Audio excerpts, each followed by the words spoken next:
Blank check with Griffin and David.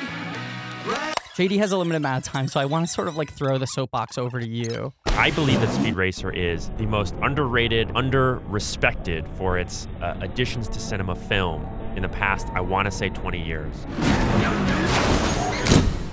So I'm in there in an audience, the theater is packed. I'm sitting right in the middle with a bunch of other film school people who are all watching this film unfold. And as it goes, something starts happening that I have only seen at that time in a movie and I have not seen since. As visuals unfold, the audience begins cheering and clapping and screaming as things happen, not because of their story or plot elements, but because of the visual exposure is crazy.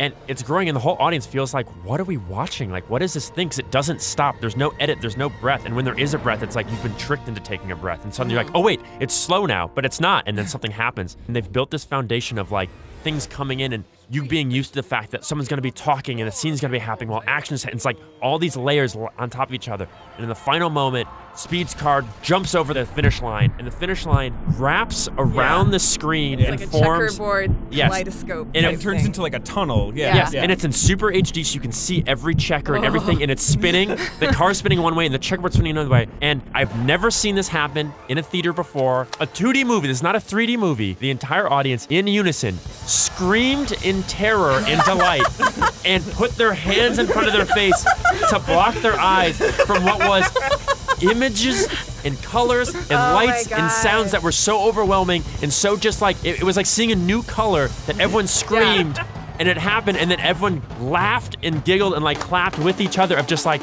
what just happened to our eyes and ears? When you tell that story and you talk about the reaction, the thing it reminds me of is when you hear about people seeing the Lumiere brothers film of the train entering the station and they were like, I don't understand, is a train about to hit me? Yes. The Wachowskis are working on such a pure level, actually redefining what cinema is, but this is getting back to the essence of like, things moving. Like the early camera tests where it's about watching a horse run, you know? Well, the end of that movie is also like 2001. I mean, it just becomes completely abstract color and emotion and like somebody just doing something that nobody else has ever done before, and everybody's just like freaking out. Like, it's like Jodorowsky, it's like ahead of its time, from another planet. It's films from another planet, and this is one of them. Wow. That's fucking filmmaking, that's cinema. The whole idea is that you create this thing, these series of images, these like 24 images a second, screaming by your face. Yeah. And in doing so, you can combine enough of them with enough things going on that at the end, the audience watching it has this visceral reaction, this feeling that they've never felt before. They can't really pin down. And their only